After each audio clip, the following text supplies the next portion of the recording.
You're listening to the What's the Fuzz podcast, where we break you out of your vacuum seal and get down to what's real. Never miss another episode again. Subscribe to us on Apple Podcasts, Google Podcasts, Spotify, or wherever you listen to your favorite shows. And now, your host, Reiner. Yo, what's this fuzz, everybody? It's your favorite blue dragon coming at you again from my living room to yours, or maybe even the car. Thanks so much for tuning in, whether it's your first time or your 166th time. It's still early October. Tonight I'm joined by Yami. Hello. How's it going, my guy? Hey. And we're going to be talking about fursuits, and hopefully I'll gain some perspective on Middle Eastern furs. Maybe not. If you don't know Yami, he's a hella dope fursuit maker, and you can catch him over on Twitter at Yami Shizen. And he's got a website I'll be linking below, but it's Bad Dog Custom Creations, and from the looks of it, he's got hella high quality suits. Thanks so much for coming on the show tonight. Yeah, I'm excited to be here, honestly. I'm excited about everything. Yeah, the excitement is shared, my friend. I am super enthused right now. I am electrifying. That's what I like to hear. I'd like to ask an icebreaker question. Are you ready for it? Go for it, my guy. What was the strangest request that you've gotten through your years of dealing with customers in the fandom? I feel like at this point, I filter them out. But if anything, I get asked things that are just way out of my reach sometimes. Like I just make basic fursuits, I think at one point I did get asked to make a Narga Kuga, if I'm pronouncing that right. And it just ended up with so much casting, so much molding. I had to cancel the project halfway just because I couldn't deal with it. So I'm not sure if that's a strange request, but it's definitely one that I couldn't do. What exactly is that? I know there's a bunch of VR chat avatars of them now, where it has the beak and the claws. That's kind of like a griffin, but I wouldn't call it that. So it's like a bird monster? Yeah, pretty much. Oh, so it's like a really intricate kind of creature that you weren't super into making. I wouldn't say super, like I wasn't into making it, but I really wanted to. It was just out of the scope of what my skills were at the time. Gotcha. I see where you're coming from with that. But with that out of the way, we can get to the real interesting stuff. All right. So my listeners and I would like to know a little bit more about you to get started. How old are you? What's your ethnicity? What do you do for work? Are you going to school? And where do you live? All right. Well, I'm 20 years old. I live in Omaha, Nebraska. For the most part, up until very recently, my full-time job was just making suits. Now I'm also a realtor and I'm a real estate investor. So, I do that half the time, and the other half of the time I'm working on suits. It's kind of crazy, but I mean, it's a lot of fun. It's a lot of randomness that comes up. You are one busy guy. And your ethnicity? Oh, yeah, I'm Turkish. My family's all from Turkey, so the only people here are my dad, my mom, my sister. Everyone else is over there. Oof, that's quite the leap. Yeah, my parents immigrated here back in the 90s so that they could be doctors, but now I'm here, and now I'm queer, and now I'm also And that's here. what we like. We like that queer. So what's your main Fursona? My main Sona is Nimbus. He's kind of like a cookies and cream, almost gator dog. I love how he looks, and it's definitely the vibe I feel on a daily basis. Oh, so that's what he is, part gator. I wasn't quite sure what it was. Yeah, I think it's fun. You're right about that. What's your sexuality slash gender identity? So I'm definitely firm on my gender identity.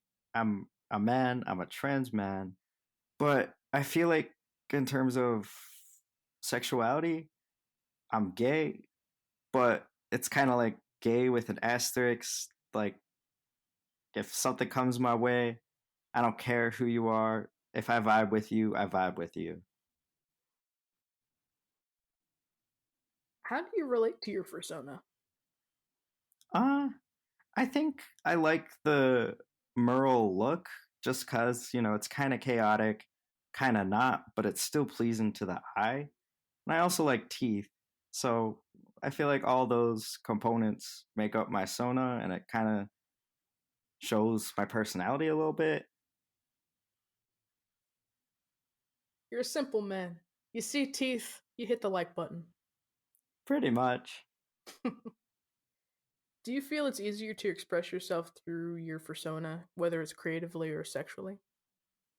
I guess that depends because sexually, yeah, getting porn commissioned, super easy way to make yourself feel confident and not, Hmm. any of those other doubting thoughts.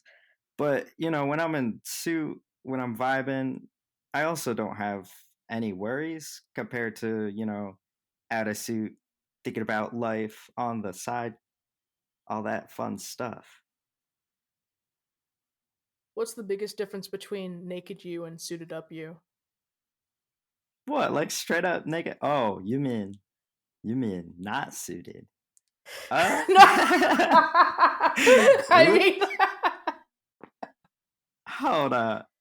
I, I just no. I mean, when you're going to like the grocery store or something. I think the biggest thing is usually if I'm in suit, I'm at a con. So, if I'm at a grocery store, I got things to do, places to be. If I'm getting groceries, I'm probably cooking later and I'm probably thinking about that and what's around it. But if I'm just in suit at a con, that's all I'm thinking about. I'm in the moment and I'm present. So you're usually just a zombie. I wouldn't say zombie, but I'm usually plotting my next move. Are there any cultural influences into your furry, for your fursona? Oh man, there used to be for my previous Sona, but at this point, you know, I'm not really saying my Sona isn't Middle Eastern, but it's such a part of me that I don't really think about incorporating it. Why is that? I don't know. I'm Turkish and my Sona is me. I'm not sure what I would incorporate to my Sona when, I'm Turkish. I know that I am, and I know that my Sona is me. So you said before that you were gay, right? Yeah. How did you come to terms with your sexuality? Honestly, I used to be ace for the longest time, but the right person came along at the right time and things happened. And, from there, it really hasn't been a matter of questioning it. It's more so going with the flow and figuring myself out as time goes on and more experiences and people come along. So that one right person just opened you up to a whole new world, basically. Yeah. What was your first exposure to the furry fandom? Oh, man. Honestly, it was probably when I was 10. I first made suits and like suits for cosplay, but when I was 10, I came across one of Canine Hybrid's videos. And then I came across people like Beast Cub who were just making these amazing suits at the time. So naturally, I was just trying to build whatever I could. It wasn't very good, but I think it took another 3 years before I realized, oh, I'm a furry. This is what furries do. There's a whole website called Fur Affinity where people put stuff on. So you were in the act of making these fursuits, and you didn't like think of yourself as a furry. Uh, I didn't even know what they were, really. Oh my gosh. How does that happen? I don't know. I was 10 slash up to 13. You don't know many Wow. things. Wow, that's really impressive. And back then, those suits were a lot of error more than success. Oh, yeah. If it helps to know, my first suit didn't have glue, like hot glue. It had Elmer's glue and duct tape, no fabric. What? Yeah. Wow. That makes me think of those puppets that we would make in grade school out of the paper bags, and we'd like glue on fur and stuff and fabric onto those. Yeah, that was all the experience I had coming into it, really. Oh, wow. You've come a long way since then, huh? Yeah, I'd like to hope so. Do you regret anything about that first exposure to the fandom? Honestly, no. It really helped expose me to all the other facets of life. And, a lot of positive relationships and people have come out of it. So, yeah, I love being a furry. If COVID hadn't happened, what would your year had looked like? Honestly, while I would hope to have gone to more cons, I probably feel like I would have still taken the year to kind of take a step back and reevaluate things I want to do because I still did want to get into real estate, and that was my main thing. So, while it sucks there's no cons, no anything like that from COVID, it's given me a lot of time to kind of get comfortable with working two jobs. Do you think taking breaks like that is important for someone with a lifestyle like yours? Absolutely. I think cons are really great, but they can be money pits. So I feel like after a certain point, if you need to take a step back from life and assess what you're doing and kind of get comfortable, get stabilized first, there's so much more you can get from that than going to cons because cons are always going to be there. Would you give up the experiences that you've had this year to have a do over of 2020? I guess, in what sense do you mean? Like, none of the hardships or experiences that affect you positively or negatively would have happened, but you would start over in January again, and it would just be another normal year. Honestly, as much as there's been a lot of hardships this year, I'm glad they happened in a sense because it's helped me realize, whatever comes up, I can handle and I'll still be here. And so, whatever curveballs are coming, whether or not this year happens, I'm more prepared for them than I was if it didn't happen. So, overall, it made you stronger mentally. Oh, definitely. What was the largest component that you feel made you stronger this year? Uh, I mean, working two jobs, that's hard. It's really hard working 7 days a week and making it work and, be stable mentally. So, I'm glad that I've had this break from a more chaotic life in a way because I'm able to focus on me and what makes me stay happy without having to rely on, oh, if I just hold on to 3 more weeks, there's a con coming up and I can go to that and everything will be Mm, okay. yeah. So it's like achieving a better equilibrium on my own. So instead of just having your mind focused on work constantly, you got time to think about yourself. Yeah, it's been good. It can be difficult to get out of that mindset when you're working all the time, to have a time to step back and evaluate how life is going for you, not just this next paycheck or this next lunchtime or whatever. And it's very easy to slip into that, I find. Oh, I agree. Have you ever felt held back in the furry fandom? Uh, in what way? In what sense? Like you couldn't achieve the goals that you wanted to because the fandom didn't get behind you or support you or pay attention to what you were doing, etc. I feel like that happened a lot when I was really young. Like, first stepping in when I was 13, there were a lot of barriers because, I mean, at the end of the day, I was still a minor and, I wouldn't want to associate with a minor in general just because. So while that did happen, there were still people who were also my age who reached out and we became friends. And, as long as we had each other, we were balling. Things were good. So while there is resistance, you're always going to face resistance wherever you go for the first time. But you'll eventually find your niche, I feel. Do you think it comes down to hard work or is there more to it than that? It depends a lot, but I think it's not just hard work.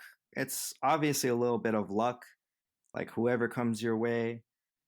But on top of that, it's just being persistent. Nothing happens the first time you're trying to do something. Would you say you ever got like a big break or a big boost in popularity one day? That's the thing. I don't really think that ever happened. Like, I know Sonic Fox was a huge deal just cuz, but even then, I didn't really get large spikes in Hmm. followers per se. It's more so the biggest spikes I see typically in my work is if I post something where I did something new, I gave it my best, and then from there, people see that and then they're more interested in seeing more of that.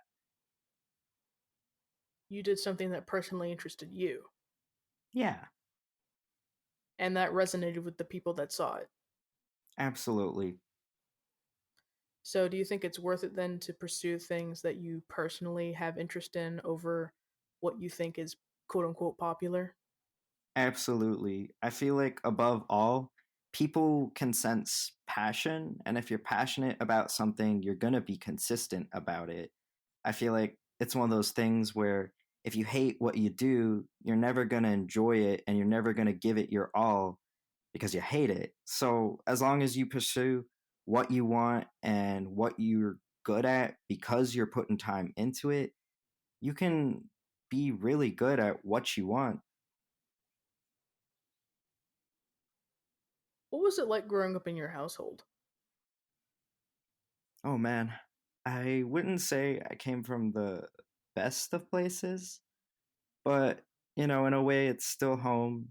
It's the only place I can speak Turkish and things like that. So it's like a cultural base, but also a place for me to keep myself busy by working on suits. Oh, you still live at home? Uh, I moved out, so I'm living on my own with some roommates, and that's pretty baller. But growing up, things were a lot different. What was the biggest difference? Uh, I think for me, it was living with, I wouldn't say tiger parents, but parents that were excessively controlling. Uh, Hawkeye parents. Yeah. So while it sucked in terms of, being social, the internet was there. I could talk to whoever I wanted, but it gave me a lot of time to buckle down and work on suits instead of dealing with whatever was at home. So, use the internet as an outlet for you to get away from their control. Yeah. Do you feel as though your family had a different lifestyle from other families around you? Oh, absolutely. My parents were both from Turkey. They grew up there, they went to college there. They had cultural traditions burned into them.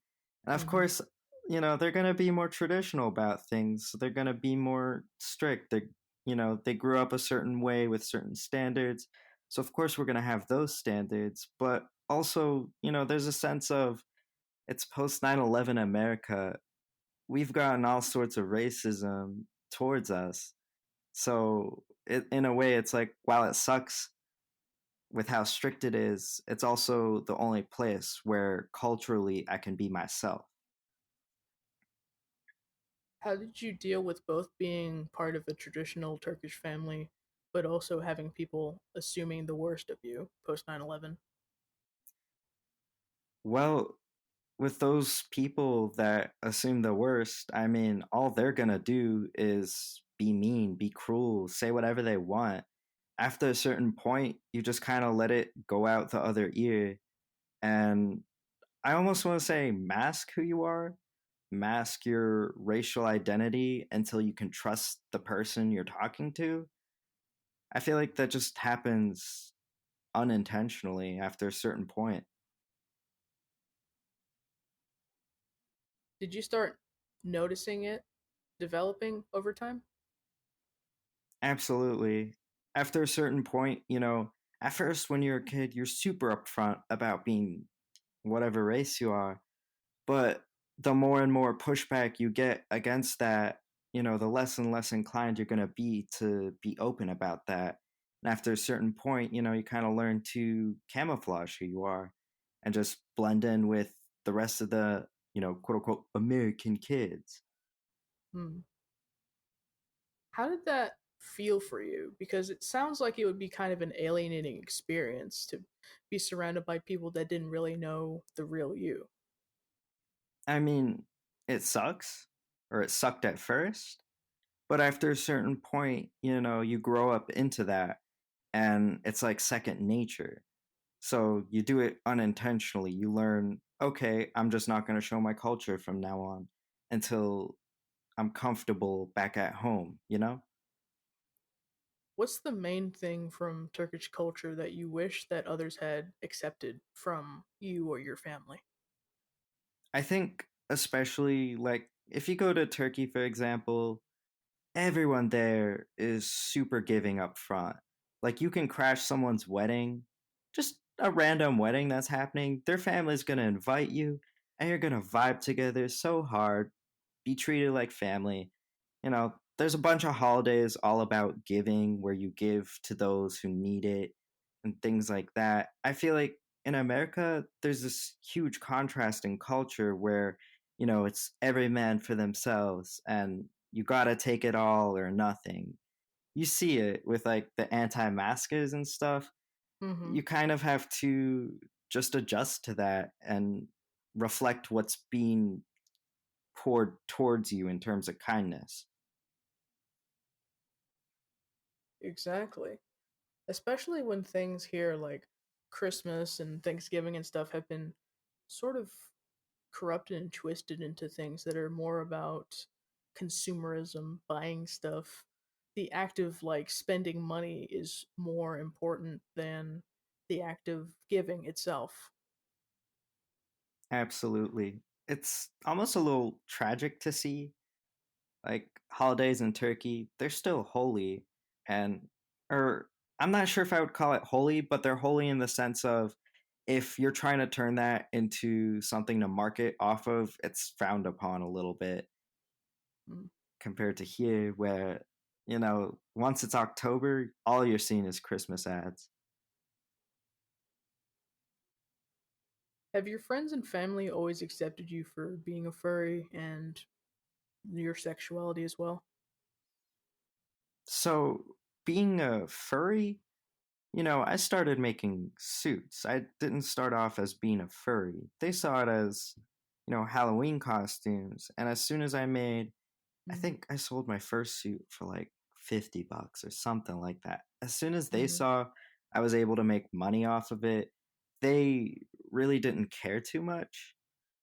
But in terms of sexuality, I told them I was ace and they shook it off as oh, you'll eventually find a guy. I don't know if gender counts though, but with gender, they definitely were not accepting of that for a long, long time. How did they change their mindset on that? Uh, I came out twice actually. The the first time there was a huge fight, huge dramatics. You know, things were pretty bad, so I pretty much hid it until I was impatient. And once I was in that position of, this is serious, I need help, then I kind of used that as leverage to, I'm either going to keep hurting myself and keep being like this, or you're going to have to just accept that this is what I am and this is what's happening. And that's kind of how it went by. So I never really got that golden moment of acceptance. It was more so like, oh, well, I can't do anything about this. So, oh, well, sort of thing. What's their attitude about it now? I mean, at this point, I'm their son, and that's all there is to it. And I hope there's nothing more to it than that.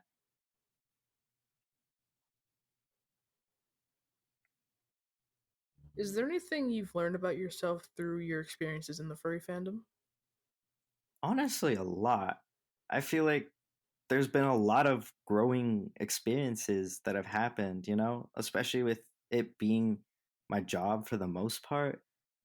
I couldn't even count how many single experiences helped shape me into who I am today. What are the three most defining aspects? I think it's definitely huge in helping learn consent and it helped with consent obviously, but it also kind of helped me be more assertive, know when to say no, and know when to say yes to things. I'd say through going to cons, I've been able to learn how to travel on the fly and pack for survival. Fuck it. Have you been put through a lot of survival scenarios? Yeah, but hey, I made it. That's what matters. I mean, FWA, I remember trying to, my style of flying is show up as late as possible so I don't have to wait anywhere because I don't like wasting my time. And I remember, trying to pack frantically to get to the airport, and then I went on the the railway. I don't know what it's called anymore, but I remember there just being this huge ass line and trying to go through it, and like the lady in front of me has something in her bag that the dog sniffed out, and so that happened. Super frantic. I'm trying to run through the airport as fast as I can, and eventually I got to the gate, and I was the last person on, but I made the plan. I'm not sure if that's the diary you're thinking of, but that ended I up mean, working out. you were cutting it pretty close there.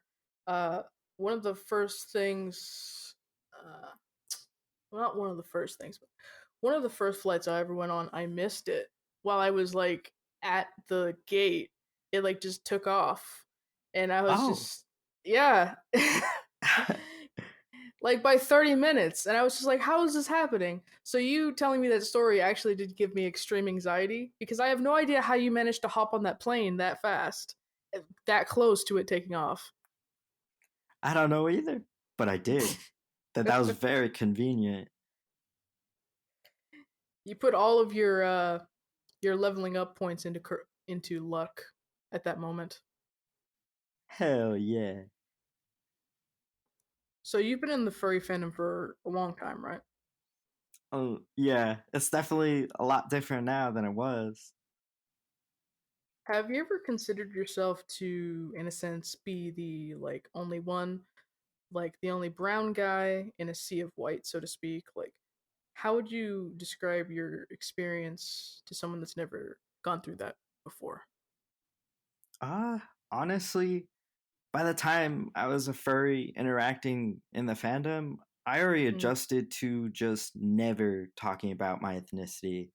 Like, honestly, I've Damn. only said I'm Turkish on social media maybe like 3, 4 times this year. It's still like I'm trying to be more open about it now that, people are a little more safe about it. But Mm, I'm very lucky in a sense to, like, my skin is mostly white, like it's a little darker, but not hmm quite. So it's easier for me to just never talk about ethnicity and be able to get away with it.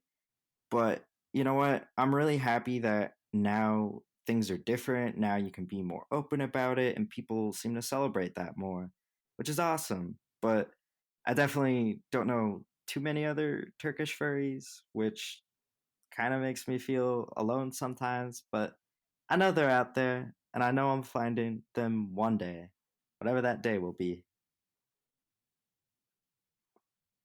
So you really felt like it was something that you couldn't share openly or that you had to hide. Yeah, for sure.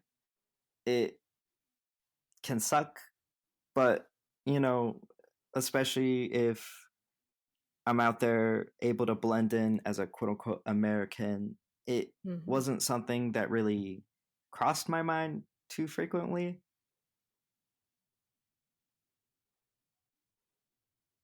So now you feel like you're able to start expressing your culture with other furs without feeling judged for it. Yeah, I'd love to be able to do that more, and I'm glad to be seeing others be more open about their culture as well, you know? I couldn't agree with you more, man. That shit's dope. For real. It's good stuff. Do you see yourself continuing to make fursuits into the far future? I won't say I'm gonna make them forever, but at the end of the day, I started making suits to cope with kind of a half-ass house. And, at the end of the day, for me, suits, it's fun. I'm good at it. It took a long time to get good at it, but it's fun for me to see things come together. So until, it hurts me to make them, fuck it. I'm gonna keep making them. Damn, that's dedication right there. Yeah. It's fun to say, hey, I first spawning. Or wait, I mixed up words. I spawn furries. I'm a furry spawner. Like a spider queen, except with furries. Yeah. I have a What's your sack of fur. method? Oh, I'm sorry. Instead of an egg sack, it's a fur sack. No! Oh my god. Yeah, if Core listens to this episode, he's gonna draw that. Look what you've done. Good, I want to see it. No! Don't encourage it. Oh, it's time. My goodness. What's your method when you start crafting a new fursuit?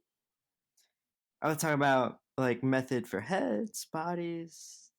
All of it. The whole thing, the whole plate. Oh man. Well, I like to, as of right now, I like to make the bodysuit and feet and tail first, just cause that stuff is really labor intensive compared to the head, just cause you're working with such a larger item. I love knocking that stuff out, cause then the motivation of seeing the bodysuit finally finished makes me so excited that I just carve the head, finish it up, make the paws, and then boom, it's done. I love seeing it come together. The tail is intensive. No, the bodysuit is. The It's body, so like the chest and stomach area. the bodysuit, which includes the legs and the feet and the tail, they're all attached to each other usually. Oh, Yeah, so I feel like that's the hardest part just because it's so massive and it takes so long just to pattern it, take the tape off, do all the cutting. Like, it takes a while before you can get to sewing it and finishing it up. But, once you do get all that boring prep work out of the way, it's fun. It's motivating. do you do a lot of hand sewing? Oh, yeah. I'm really lucky because I delegate some of it now. Like, just that way I can do other things in my time that require me to do it. So I have two part-time workers. One works way more than the other, but it's super helpful because, I can trace out everything, the right way and know what it means and where it connects and all that. But I can have someone else cut out the fur, or I can have someone else have something I clip together. So what I clip together, that way I can focus on the things that I need to work on. Hey y'all, looks like you've made it pretty deep into this episode, and thank you for that. Just wanted to let you know that you can follow us over on Twitter at what's the fuzz _ and make sure to subscribe to us wherever you're listening. I hella suggest Pocket Cast to do so, and that way you'll be able to download the newest episodes as soon as they are posted. Alright, that's all I wanted to say. On with the show. From start to finish, overall, how long does it take you to complete one full suit? No LED lights or anything like that. Okay, so as of right now, I think the way I work is I make batches of suits. I typically make 4 to 5 full suits in a batch. And if things go real smooth, that usually takes me 2 to 3 months. So I guess if you divide that, it would be about a full suit every 2 to 3 weeks. That's pretty quick, actually. About how many hours a day? Uh, well, with me only working half the days of the week, I try to push in at least 12 hours a day. That way I'm still getting about 40 hours a week if I can, if not a little Damn. more. You are a workaholic, my friend. Yeah, it happens. I just watch a bunch of movies or listen to music and just vibe out. While you're sewing and stitching and everything else. Well, yeah, caffeine helps. True that. You know it. Would you consider your business to be a success? I hope so. I mean, in the past, like, 3 years, my prices have gone up to where I would never think I could charge what I can, say, 5 years ago, 3 years ago. Either Mm-hmm. one. It's good. I'm happy about it. What were the steps you took to achieve that success? Gotcha. Sorry about that. But so, I really wasn't that good at making suits for quite a long time. I think at the end of the day, I wasn't expecting success. I was more so just doing what I enjoyed to pass the time.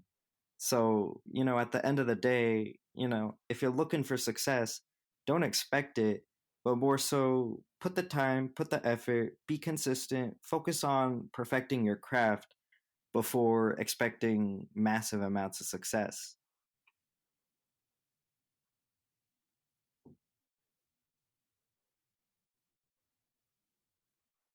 Do you have any experiences that you look back on from time to time that stood out to you as truly special? What kind of experiences? Like making a cool suit for somebody, Oh and they were man. like, wow, I'm gonna cream my panties right now, or something. Yeah. Honestly, there's been so many suits where I look at the design, I'm like, this is right up my alleyway. I'm gonna make you the best I can. It's gonna be awesome making it. And then, it turns out the way I want to or somewhere close to it. I love making suits for people who throw me a challenge. It's fun to try new things to a certain extent and see how it turns out? What's one of those quote unquote new things that you really enjoyed trying out for the first time? Okay, well, I'm actually working on a suit right now that's like Mm. that. I've done foam core tails in the past, but this one is a little different.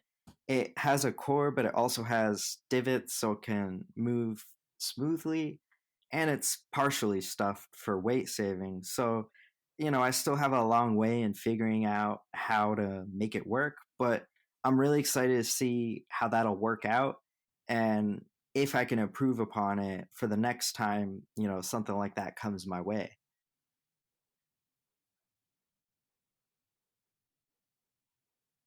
So I've got some questions here from Red the Short Werewolf in the Furs of Color chat. What are your best fursuit care tips? And is it better to wear contacts or can you make glasses work by the fursuit head wearing it / wearing them on the inside? So, in terms of fursuit care, I feel it's really important to keep your suit brushed. Spot cleaning is super helpful in not in making sure the fur doesn't get worn out. While you do want to wash your suit as frequently as it gets stinky, you also want to realize every time you wash your suit, that does put some wear on the fur. So it's really important to wear Under Armour, clean your suit when you can, but also be gentle cleaning your suit to get the best results with the fur. I think the other thing is, though, making sure that the furs your suit has are made to last long because my main contender, luxury shag, really wears out after like 2 to 3 years of heavy use. So if I were you, I would check with your maker if you're still getting your suit made to see if there's other furs out there that'll work a little bit better, such as, luxury fox, seal, beaver, bunny. They're all really good furs. There's a lot of furs out there, but there's a lot of things you can do to care for your fursuit. I know there's another half to that question. I'm trying to remember. I'll go ahead and tell it to you again. Yeah. Is it better to wear contacts or can you make glasses work by the fursuit head wearing it / wearing them from the inside? So usually contacts are going to be your best bet because it's no hassle or anything like that. I think with glasses, there's two things you need to consider. One, the neck of the fursuit, it's usually made to fit as a neck. So while you do have to put on the suit, you also have to consider the space that glasses take when sliding the head over your head. So that's one thing. But if you still want glasses in your suit, you can place a pair of glasses over the mannequin and build the head off of that. And, you might have space to at least wear your glasses in the suit, but you still might have to put the glasses on through the mouth of the suit or something similar. Bella asks, how do you make movable parts like beaks? Movable parts like a beak? I'm not too sure what that means. Like a beak, like a bird mouth, how it goes caw. That's unfortunately, I don't specialize with moving jaws, but typically, if you want to do that, you want to make sure in the foam work or the resin work, depending on what kind of head you're working, accommodates for that. So it usually helps to make a separate jaw piece that, somehow mounts to your jaw. Usually, you can make an elastic rig that'll kind of make a harness for your jaw to place a jaw piece on. I think the hardest part that usually gets me is when furring, you have to make either a special amount of space that, expands and contracts for when you open and close a mouth, or B, just make the fur piece for the jaw separate from the rest of the head. That way it has the freedom to move without being constrained. There's different ways you can execute that, but I haven't quite figured that one out. I know it's possible, and I know it's easy once you get it right, though. So this one comes from Bybee or Baby. I'm not quite sure which way you're supposed to say that out loud, but do you have any words of encouragement / tips for those wanting to start? Did you face any challenges in the field? Okay, so I'm gonna say this right now. The hardest part about doing anything like this, and this applies for any new skill in the first place, is getting started. Like, I'm saying this now, when you start, you're probably going to suck. And I'm not saying that to discourage you. It's more so you're going to suck at first, but as long as you keep trying, you're going to get to where you want to be. There's a saying in real estate that I think it's kind of applicant here. 75% of people quit before they're 25% of the way there, which basically means, most people give up before they're really started in their journey with wherever they're going to go. So, my best advice is going to be just be consistent, keep trying, have no expectations, but also be kind to yourself. Take notes, know what you could do better, know what you did good, know where you're at, and always be humble. And did you face any challenges per se? I faced so many. A lot of people, criticized me for the quality of my work, talked shit behind my back. To a certain point, you just kind of gotta press on. Always be open to criticism, like constructive criticism. Obviously, if someone's saying, you suck, your work sucks, there's nothing good about you, there's nothing you can take from that. But if you're open to genuine, honest critique, you can grow exponentially because you'll know exactly where you need to work and where you can fix things or where you have problems. It's super important.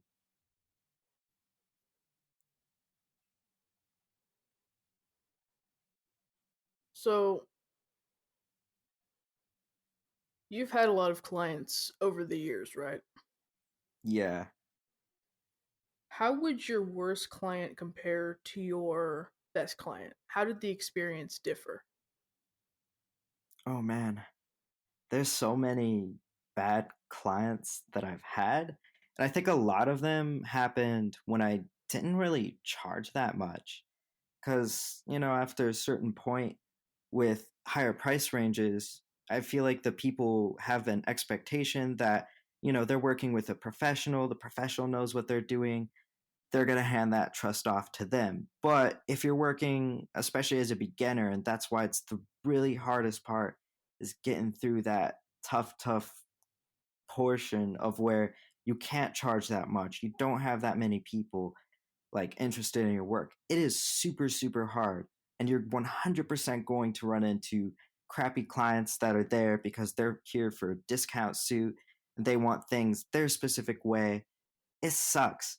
But you can always cancel that commission. If someone is taking advantage of your work, know your worth. Don't work with people who are going to keep harassing you, keep making you uncomfortable, and keep you to a point where you're not enjoying the process. You have the choice to work with whoever you want, and it's important to know that from the get go. So, expect the worst, hope for the best. The best is yet to come always. So people are like super ready to just take advantage of you and jump on your ass if you're like new and starting out. Absolutely. I feel it's really important to kind of see what other people have for their TOSs, especially because you have to realize those terms of services are based off of really, really crappy experiences. Like every time I have a bad client, I make sure I have something in my TOS that protects me from something that they did. Don't get me wrong, it's two ways. If there's something I could have done better, I know what I could have done better, and I use that experience to improve myself. But, look at what other people have gotten, see what sorts of things their TOS covers. That way you can expect, what am I expecting my worst clients to throw at me?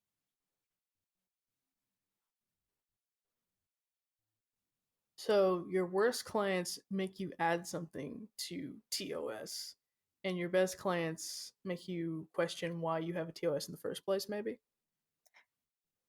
Yeah, something like that. I feel like my best clients end up being some really good friends too. Like if you get a good client, you're going to have a blast through the whole process and you're going to have so much fun making it. But, what comes up must come down. You're always going to face crusty people who make you need to add those protections. Exactly. Crusty people with crusty wang dangles and everything else. Oh, you know it.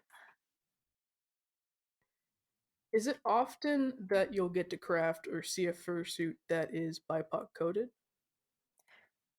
You know what? That I wouldn't say often. Unfortunately, BIPOC furries, I feel, are still a minority to a certain extent. Though I do have to say, I don't really racially screen my people. I'm not saying I get all white clients, but it's more so I'm not aware of coding in people's sonas.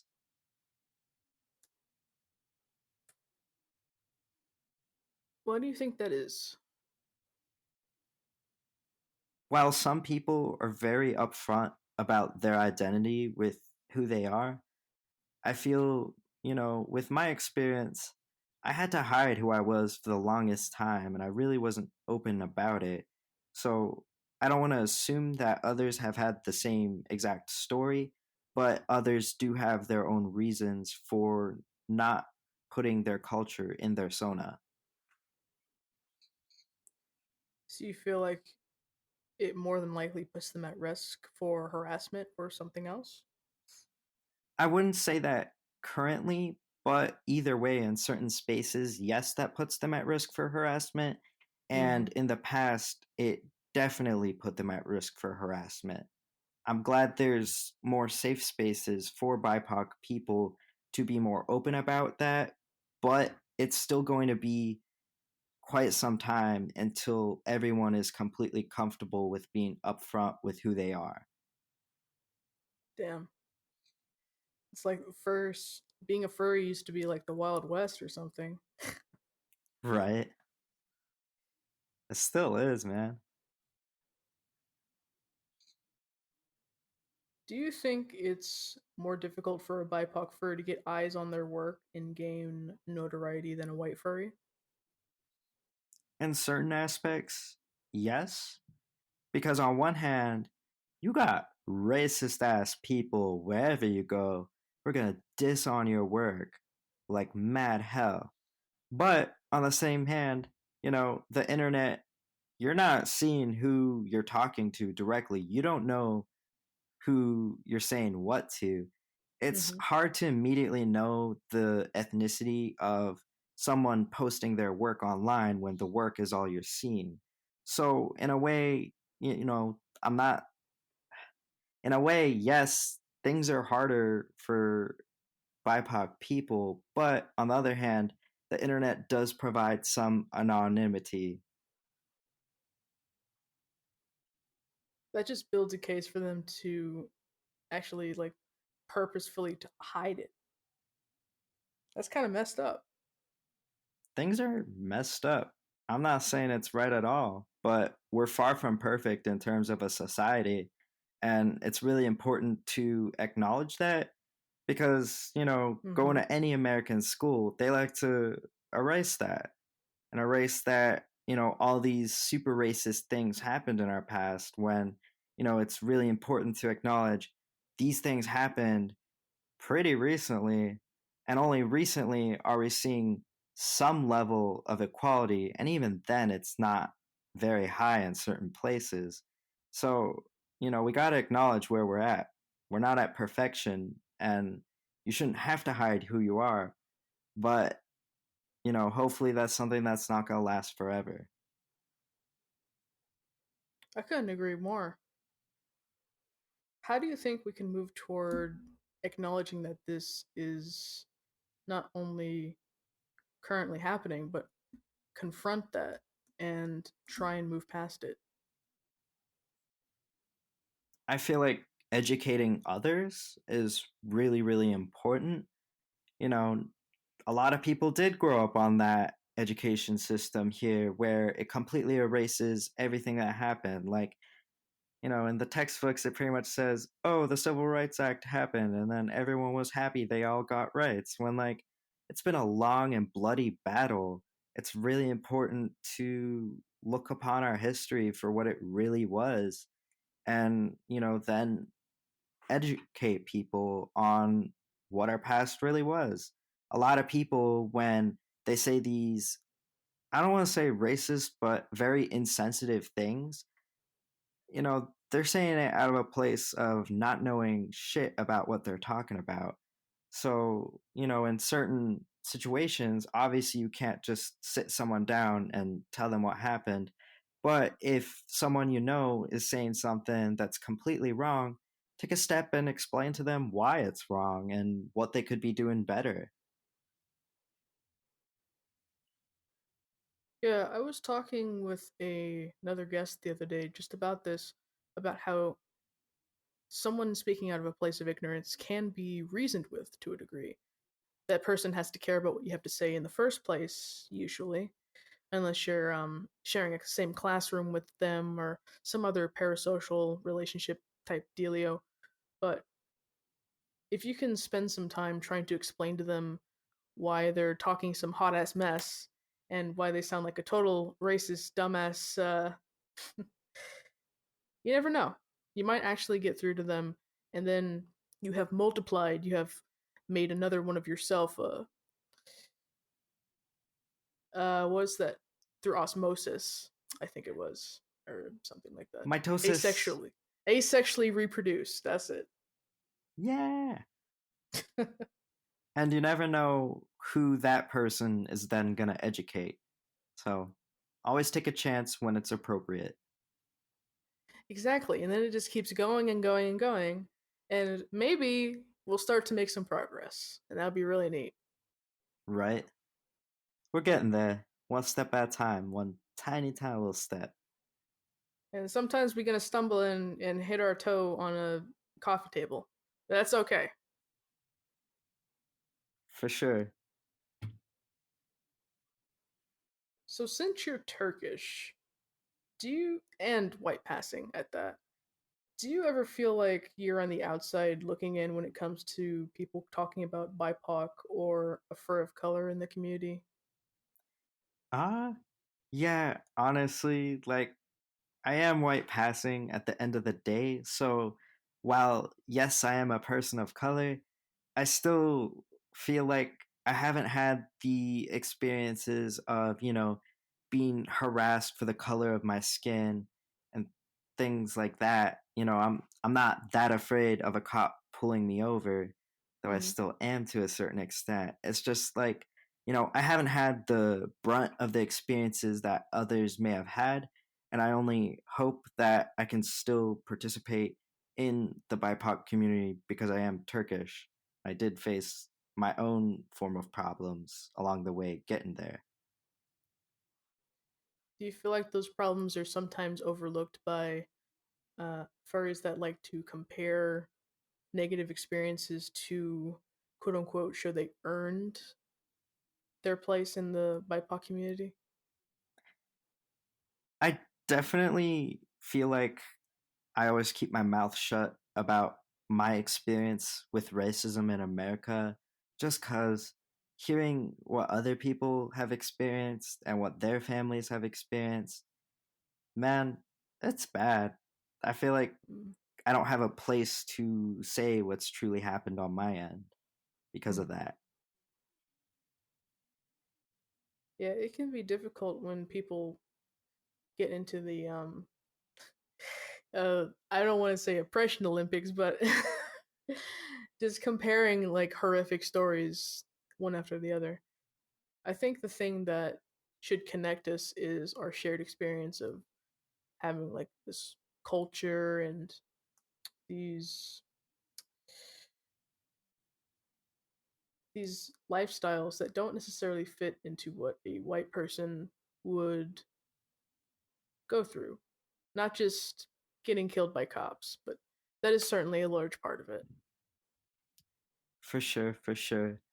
I feel like a lot of people share those experiences to also help others who have had those experiences understand, Mm-hmm. you're not alone. This thing happens a lot and we're here for you. So I don't think it's blatantly trying to be like an Olympics of sorts, but Mm-hmm. I think it kind of opens the ground of racism is still here. Things are happening very, very recently, and we have to do something about it by, coming together and helping others realize, hey, this stuff happens, and it happens a lot.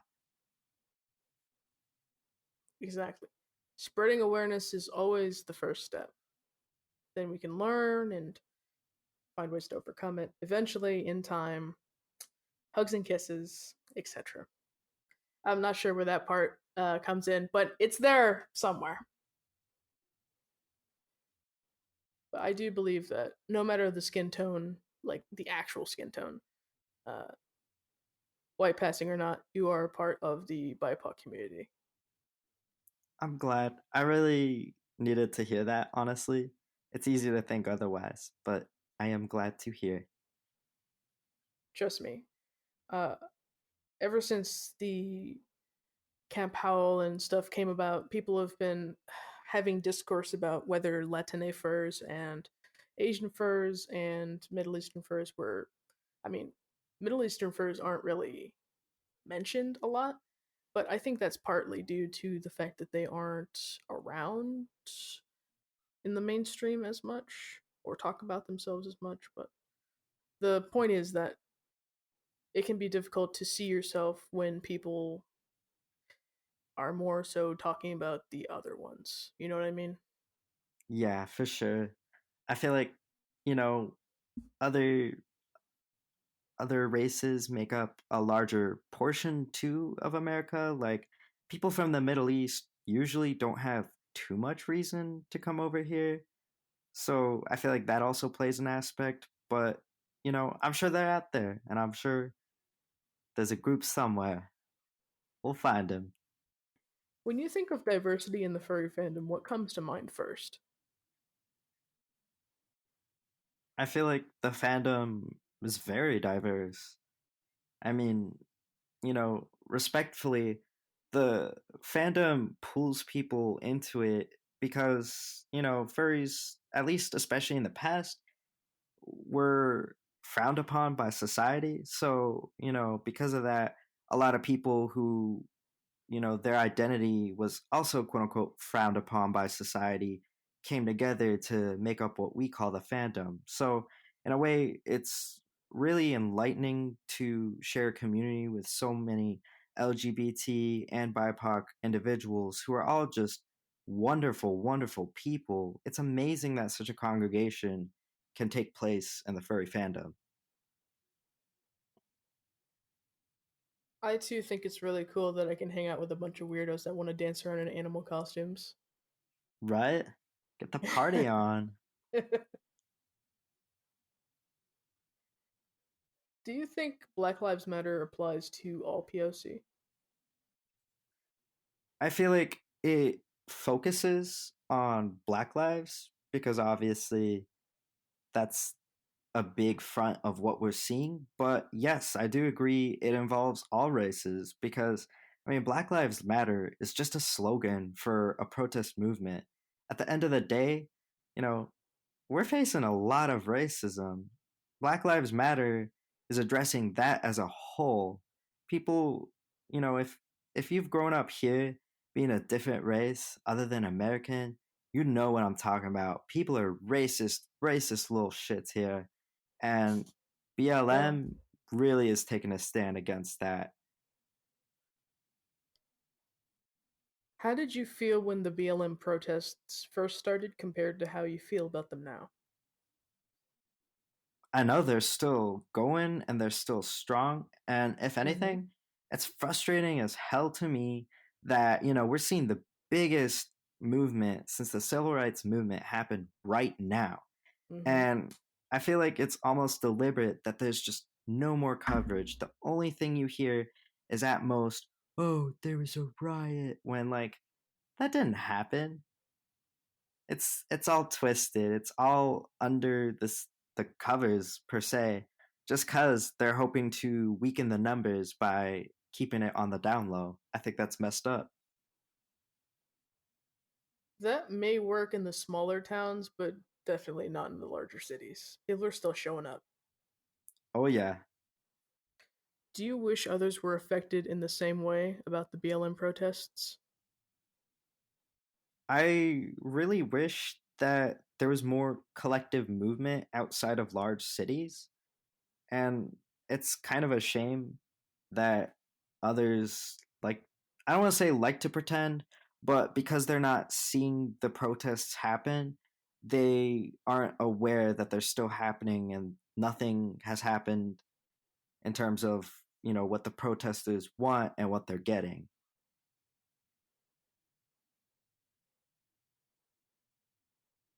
Do you think this is going to keep going on for a while? This Yes, struggle? I think it's 100% going to go on for a while. If this was something that was one and done, why are the protests still happening right now?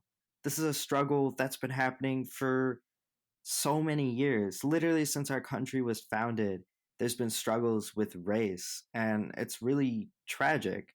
And we have a long way to go until things are okay. But, the best thing we can do is get out there when we can and spread awareness. It's a long fight, but it's the good fight to be fighting. Hell yeah, brother. Hell yeah. Did you ever have to deal with unfair assumptions about your character? Like, I don't know, being a freaking terrorist or something? Oh, ooh, so many. So many. That's not a good thing to hear. Especially like in middle school, once people start getting aware of racism in the wrong Oh, way. oh, dude, middle schoolers are so racist. It's insane. Dude, that was, oh man, not good, not great. Yeah. 0 out of 10, don't recommend. What kind of strain did that put on you mentally to have to deal with that? I mean, it makes you reclusive and not want to reach out to anyone. Because if the only time people are reaching out to you is to be like, haha, you're a terrorist, lol.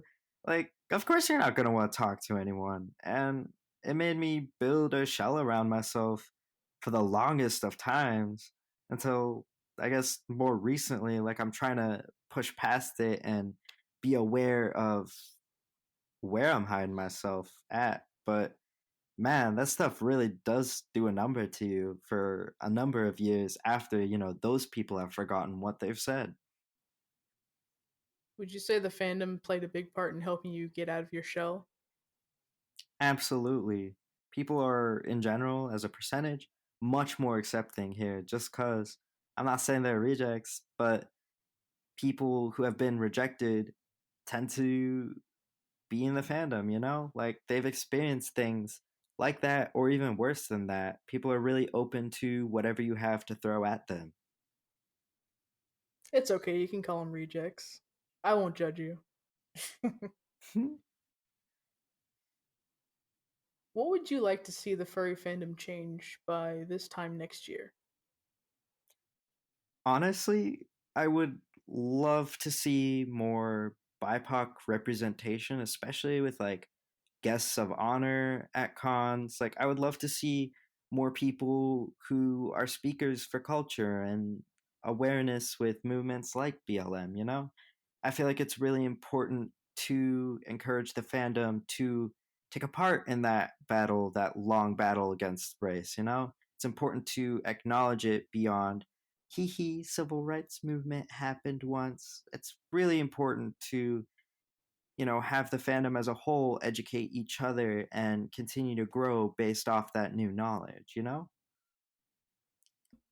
I couldn't agree with you more. Yeah. So you think that what we're lacking right now is awareness of, well, actually, 83% of the fandom is white, and it is entirely possible to go throughout your whole fur existence without meeting another, I don't know, a black person, a Mexican, whatever. So seeing those people as guests of honor at cons would actually do a number of things. Is it's kind of like seeing a unicorn in real life in a way. You start to believe. Yeah, I think it's really important because a lot of people are out there with, being white with their white friends and only seeing white people at white parties. That stuff happens, and it's really easy to not realize the situation you're in. I think it's really important. Like, I'm glad uh, the Halcon, I'm forgetting what they changed it to. Hal Moon? Uh, Hal- oh my gosh, you're making me forget now. It's I like know. Howlfest. Yes, Howfest. Like, that's amazing that they did that. And I feel like, in turn, the pressure should be on the rest of the big cons to kind of, have spaces for BIPOC people to come together, talk about their experiences, in general, recognize that, we live in a very, very white ruled country, and we need to bring out those voices that normally are never going to get heard otherwise.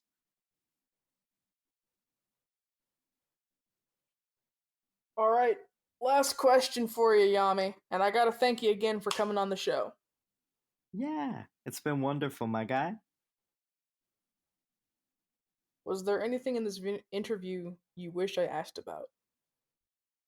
It might have been worth it to bring up the danger of people who believe in the all lives matter and whatnot, and almost like, by surrounding yourself by all white people, it's very easy to brush off problems that BIPOC people face and like completely ignore them. I feel like the true danger of only living in one single culture is really up there. It's easy to make yourself believe that quote unquote all lives matter if you don't see a single, black person talking about it. So it goes from like goofy white person ignorance to like actual hostility. Yeah, and it's a very gradual transition, but that does happen. And I'm not sure how I alone can fix that, but if, people of color are able to get their voices out there and more mainstream through cons and guests of honor and things like that, maybe, just maybe, we can have a little more less ignorance. What do you think the main component of that danger would be? White supremacy is a real threat in America, and that's the end game right there. The It us can versus them mentality. yeah, exactly. It's it's a long transition to get there, but it's something that definitely happens, and there definitely are white supremacists who are also furries who might sneak into those all white parties and then, you know, slip ideas that slowly tumble into a Mm-hmm. snowball of white supremacy at the end of the day. It's something that happens and it's scary, and I think about it a lot. Yeah, it's part of the alt right pipeline that starts with fem feminists being owned on YouTube and fat phobia and whatever and cringe compilations and stuff like that. Not everyone is going to be turned into like a super racist person from watching those videos, but it's what starts the pipeline. And then you get started on Ben Shapiro, PragerU, these pseudo intellectual kind of videos that you think, oh, he makes some good points. These things kind of make sense. And then it goes into straight up racism and fascism, and you start thinking that um, authority is the only order, and it sounds crazy at first, but the way that No, people it work, happens. it really does happen that way. And it's dangerous because at a certain point there's a point of no return, because when you're out there, you're a proud boy, you are mentally sealed, you are sealed up because you think you're doing the right thing. Before you get to that point, there's always that middle ground, that gray area where it's like you can be turned back and realize, hey, whoa, I'm doing a racy. Whoa, oh no. But it's very difficult to catch someone when they're in the pipeline or after it. Absolutely. It's always important to be able to hear someone out, but also be sure to back up your claims with true cold facts. You know, after a certain point, obviously people don't listen to that, but always let yourself be open. Always be checking up on yourself with what you're saying, what you're doing, what you're posting. If someone says something you're saying or doing is wrong, see what you're doing. Have them explain to you why what you're doing is wrong. And don't be afraid to show emotion, because if you can make an emotional connection to someone, say, hey, what you're saying is really hurting me or really bothering me. What you're doing is scary. Something like that. It can make them raise an eyebrow. Absolutely. Some of the best things can be gained out of emotional vulnerability. I can't say the word. Vulnerability. It's really important to show it. That way, people are aware how deep this stuff runs.